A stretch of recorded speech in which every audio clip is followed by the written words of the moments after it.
Up next, catch me in conversation with the head of an Indian gaming platform. He decodes the new rules designed to govern online games in India and shares a lot more.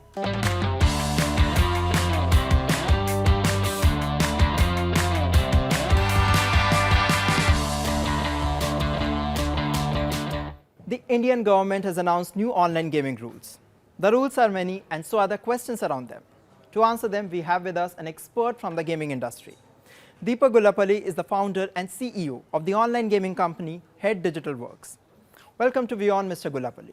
I'm sure the rules are still not clear to a lot of people. So please explain what the new online gaming rules allow and what they prohibit. So the rules do not really allow any specific game or such, but the rules are very clearly framed that any betting and wagering on games, on outcome of a game, which means that games of chance like a blackjack or a roulette where there is financial transactions where a customer or a player could put in say 10 rupees and the outcome of the game defines whether he's winning it or not. Such games are clearly not allowed under the rules. But if there is an element of participation or skill involved by the customer, by the player himself, then those games are allowed. Talking about online games, how can we not talk about betting? The Indian government takes a stringent view on betting, but it has a different take on fantasy gaming.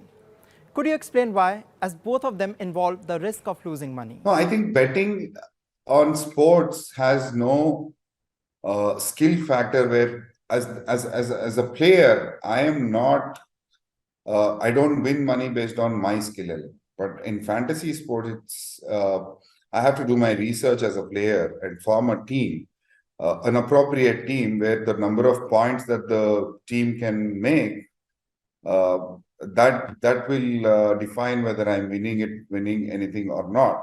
So there is a difference between direct sports betting and fantasy sports. But there have been cases of suicide after people have lost large amounts of money in fantasy gaming. So how is it less risky? As long as these are regulated, controlled, all the companies that operate follow strict responsible gaming measures, set limits for customers to play, only then these these suicides can be avoided and the customers have to be educated that these are for entertainment purposes. And that is the whole reason why a regulation is very important. If self-regulatory bodies are created and funded by the gaming companies themselves, how can they be expected to be fair and objective? I see, even today as we speak, right, all the gaming companies today we work with under our federations code of conduct, right? AIGF, EGF, FIFS, there are various federations which define certain rules and code of conduct for these operators. And we are certified by these companies, audited by independent audit firms to make sure these companies follow strict rules. And once these SRBs are formed and the rules and code of conduct are defined, if a company has to operate in the country legitimately and get the trust of the customers, they have to follow these guidelines. How will the new rules address the problem of gaming addiction, as it can cause several issues like social isolation, poor physical health, and increased anxiety and depression?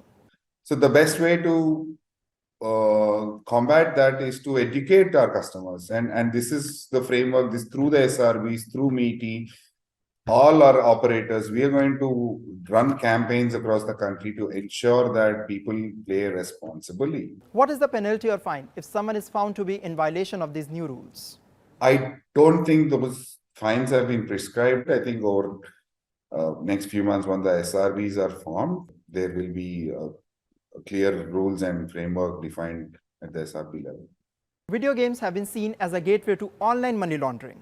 How will the new rules deal with it? I wouldn't agree to that. Online gaming in legitimate Indian companies, there's not no money laundering involved. Thanks to RBI, general Indian payment infrastructure is one of the strongest in the world, in India's payment infrastructure.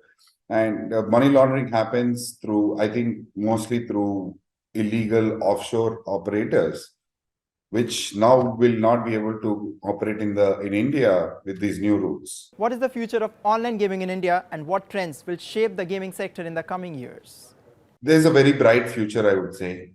Industry, online gaming industry as such could be a multi-billion-dollar industry with thousands of companies, lakhs of jobs being created. Making sure this industry provides the best entertainment for digital entertainment for Indian consumers. Once the regulations are in place and the companies operate responsibly, I think the industry is here to grow, as I said, at least 30-40% CAGR. Thank you, Mr. Gulapalli, for sharing such valuable insights. The Indian online gaming industry has grown exponentially in recent years. It has an immense potential to generate revenue and employment opportunities. And we hope the new rules will positively impact India's online gaming sector in the future.